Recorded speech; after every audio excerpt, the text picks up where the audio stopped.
அனைவருக்கும் என் அன்பான வணக்கங்கள். இந்த 6ஆம் பாவத்தில் கேது இருக்க பிறந்தவர்கள் உங்களுடைய ஜாதகத்தில் லக்கணத்தில் இருந்து எண்ணி வரும்பொழுது 6ஆம் இடத்தில் கேது அமர்ந்திருக்காரு அப்படின்னு வச்சுக்கிட்டிங்கன்னா, நிச்சயமாக உங்களுக்கு எதிரிகள் அதிகமாக இருப்பார்கள்.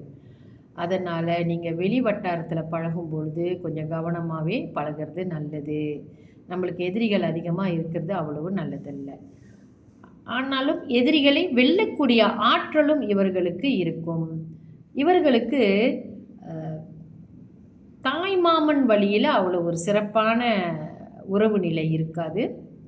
ஆனாலும் கூட வாகன அதிர்ஷ்டம் இருக்கும், புகழ், அதிகாரம், பிரபலமாகிறது, இந்த மாதிரி விஷயங்கள்லாம் இவங்களுக்குள்ளே இருக்கும். ஒரு கிரகம் இன்னென்ன பாவத்தில் இருக்கும்போது அந்த கிரகத்திற்குன்னு ஒரு காரகத்துவம் இருக்கும், அந்த பாவத்திற்குன்னு ஒரு காரகத்துவம் இருக்கும். இது ரெண்டும் இணையும் பொழுது அப்போ தான் நம்மளுக்கு என்ன மாதிரி குணாதிசயங்களில் நம்ம வாழ போகிறோன்றது அங்கே தான் பண்ணப்படுது. அதை நம்ம கவனிச்சுக்கணும்.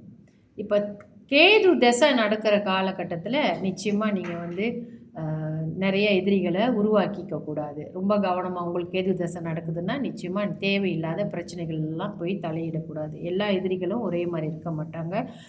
எதிரிகளை வெல்லக்கூடிய தன்மை இருக்குது அப்படின்னு நம்ம சொல்லிட்டாலுமே கூட ஒன்று புரிஞ்சுக்கங்க, நான் வல்லவனுக்கு வல்லவன் வையகத்தில் உண்டுன்ற மாதிரி நம்மளோட ரொம்ப திறமைசாலிகள் இருக்கும் பொழுது அந்த இடத்துல நம்மளுக்கு ஏதாவது தேவையில்லாத பிரச்சனைகள் சேரும்.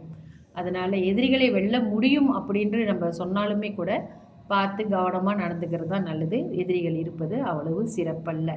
ஸோ 6ஆம் இடத்தில் கேது இருக்க பிறந்தவர்கள் இந்த விஷயத்தில் கொஞ்சம் கவனம் செலுத்துறது ரொம்ப நல்லது. அந்த தசாபுத்தி காலங்களில் கவனித்து பார்த்து நடந்துக்கணும். தொடர்ந்து நாளைய பதிவில் 7ஆம் இடத்துல கேது பகவான் என்ன செய்கிறாருன்னு பார்ப்போம். நன்றி, வணக்கம்.